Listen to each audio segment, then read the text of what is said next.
Hello everyone, मेरे YouTube channel में आप सबका स्वागत है।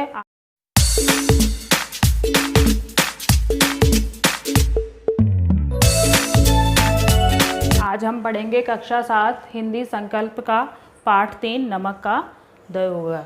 इसके लेखक हैं मुंशी प्रेमचंद। पाठ के मुख्य पात्र हैं वंशीधर और पंडित अलोपीदीन।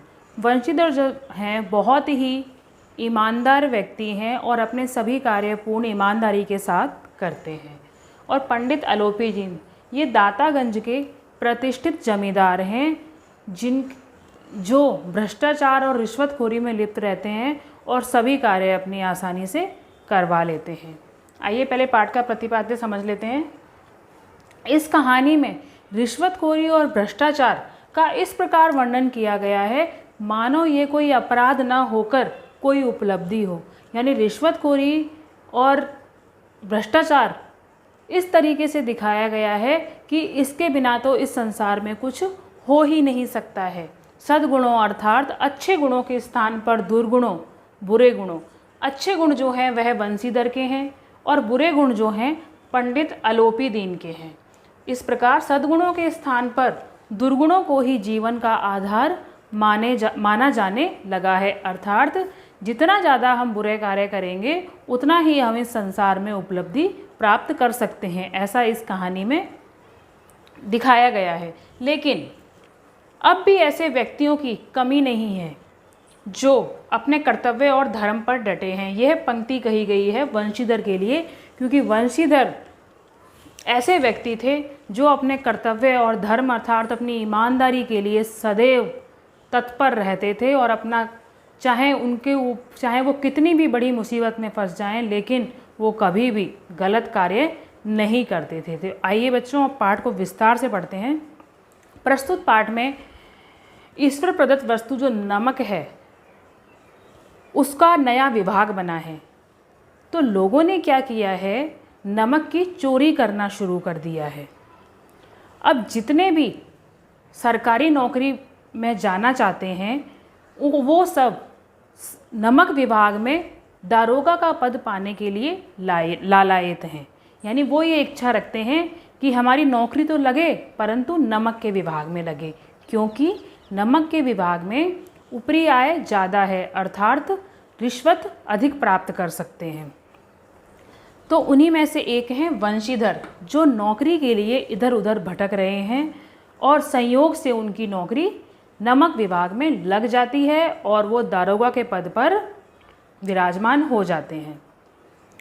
उनके घर में जो उनके पिता हैं बूढ़े मुंशी, जब उनकी नौकरी लगती है तो वो वंशीधर को समझाते हैं कि बेटा नौकरी में ओहदे पर ध्यान मत देना, अर्थात तुम्हारा जो पद है उस पर ध्यान मत देना, सिर्फ ऊपरी आय पर ध्यान देना। बस यह ध्यान रखना है कि तुम्हें ऊपरी आय कितनी मिलती है, अर्थात तुम अपनी तनख्वाह के अलावा रिश्वत कितनी ले सकते हो। तुम देख रहे हो घर में तो लड़कियां बड़ी हो रही हैं। जो वंशीधर की बहनें थी उनकी तरफ इशारा करते हुए उनके पिताजी कह रहे हैं कि लड़कियां बड़ी हो रही हैं, इनकी शादी करनी है तो उनको दहेज भी देना होगा, इसलिए तुम जितनी ऊपरी आय प्राप्त कर सकोगे उतना ही हमारे लिए अच्छा होगा। आगे पिताजी कहते हैं, वंशीधर के पिताजी, कि ऊपरी आय तो बहता हुआ स्रोत है और जो तनख्वाह है वह तो पूर्णमासी का चांद है। जिस प्रकार पूर्णमासी का चांद घटते घटते लुप्त हो जाता है, अर्थात पूर्णमासी वाले दिन ही पूरा होता है और बाकी दिन वो छोटा होता जाता है, उसी प्रकार जो नौकरी में जो आपको तनख्वाह मिलेगी वह सिर्फ एक दिन ही दिखाई देती है। यानी जिस दिन मिलती है उस दिन और कुछ दिन में ही वह समाप्त हो जाती है। और जो रिश्वत है वह क्या है, ऊपरी आय जो है बहता हुआ स्रोत है, अर्थात वो सदैव पानी की तरह है जो सदैव हमें प्राप्त होता रहता है। इसलिए तुम्हें ऐसा काम करना है कि जिसमें ऊपरी आय अधिक हो। वंशीधर अपने पिता की बातों को ध्यान से सुनते हैं और अपने पद का कार्यभार संभालने के लिए निकल जाते हैं। उनकी जब नौकरी लगती है उसके बाद उनकी नियुक्ति होती है दातागंज के पास। तो एक दिन वहाँ से क्या है, यमुना नदी भी निकलती है।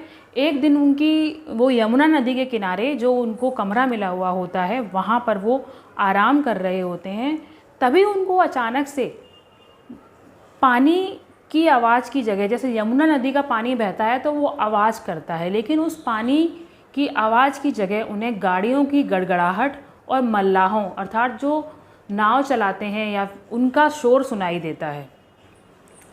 वो हड़बड़ाकर उठ जाते हैं और बाहर जाकर देखते हैं कि कुछ गाड़ियाँ पुल को पार कर रही हैं। जब वो अपने सैनिकों से पूछते हैं, सिपाहियों से पूछते हैं कि ये किसकी गाड़ियाँ जा रही हैं, तो कोई जवाब नहीं देता है। वह तब उनमें से एक आगे आकर कहता है, ये पंडित अलोपी दीन की गाड़ियाँ हैं और वो यहाँ दातागंज के प्रतिष्ठित जमींदार हैं। जब उनको पता चलता है कि दातागंज के प्रतिष्ठित जमींदार हैं, उनके यहाँ अंग्रेज भी शिकार करने के लिए आते हैं और उनके मेहमान रहते हैं, तब उनको एक सिपाही बताता है।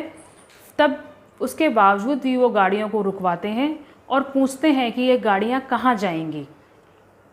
उनको जवाब में कुछ उत्तर नहीं मिलता है। तब वो दोबारा गुस्से में पूछते हैं कि गाड़ियाँ कहाँ जाएंगी, तो वो कहते हैं, तब उनमें से एक जवाब देता है कानपुर जाएंगी। तब वह पूछते हैं कि इनके अंदर क्या लदा है, अर्थात इनमें क्या भरा हुआ है। तब उस ट्रक में बैठे, गाड़ियों में बैठा एक व्यक्ति कोई जवाब नहीं देते हैं। जब वो उनको टटोल कर देखते हैं तो उन्हें मालूम चलता है कि उसमें नमक के ढेले हैं।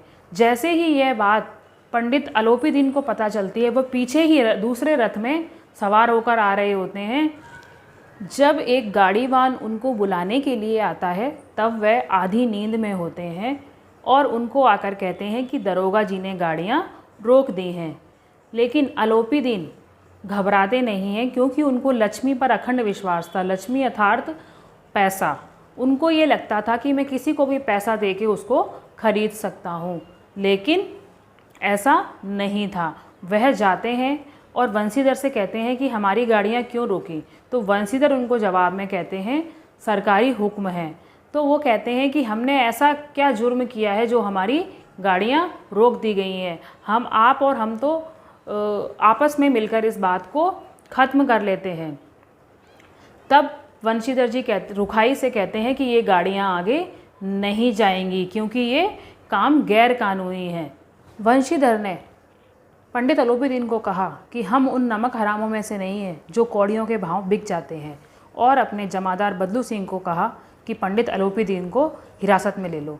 यह सब सुनकर पंडित अलोपी दीन थोड़े से चिंतित हुए, और उनकी ज़िंदगी में यह पहला अवसर था कि उनका किसी ऐसे ईमानदार दरोगा से पाला पड़ा था। उनकी ज़िंदगी में बहुत से दरोगा आए और उन्होंने उनको पैसों के दम पे खरीद लिया। जैसे ही बदलू सिंह उनकी तरफ बढ़ने लगा, तब उन्होंने शांति बरतते हुए कहा, अपने वकील से छोटा पद जो होता है एजेंट को कहा कि दरोगा साहब को 1000 रुपये भेंट करो।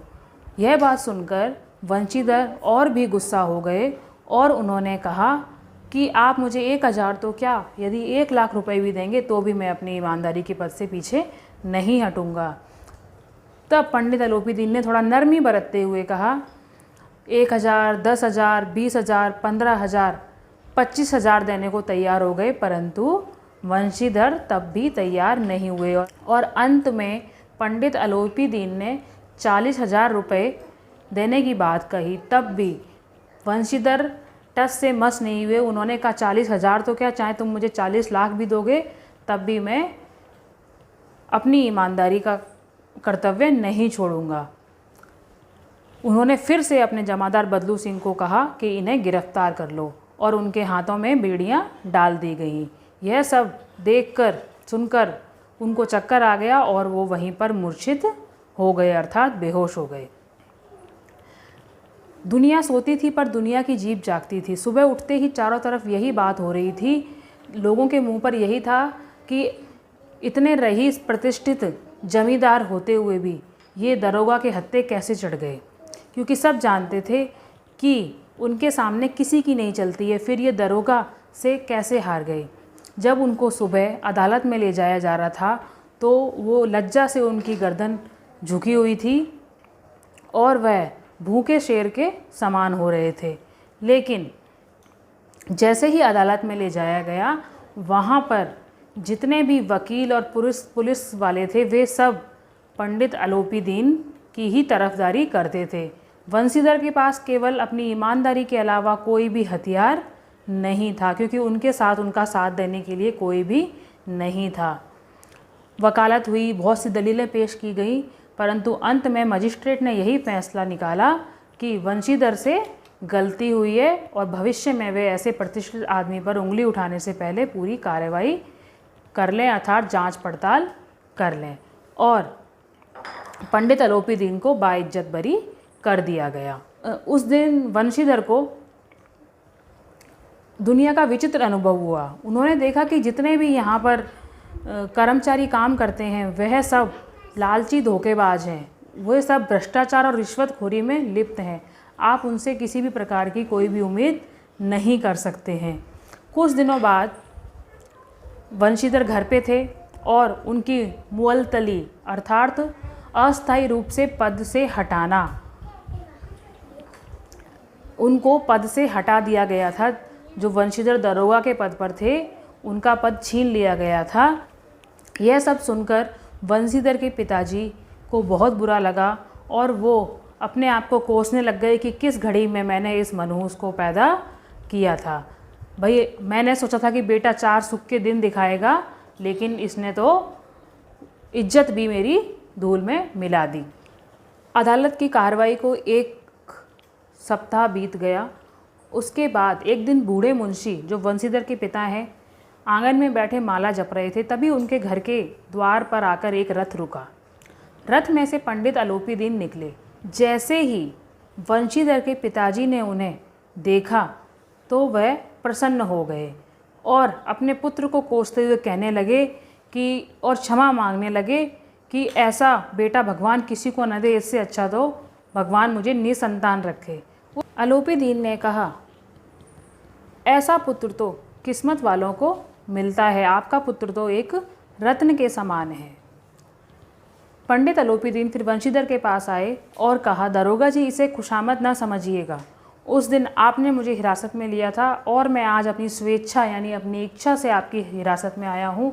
मैंने बहुत से अधिकारी और बहुत से दरोगा देखे, परंतु आप जैसा सामर्थ्यवान और ईमानदार दरोगा मैंने कभी नहीं देखा।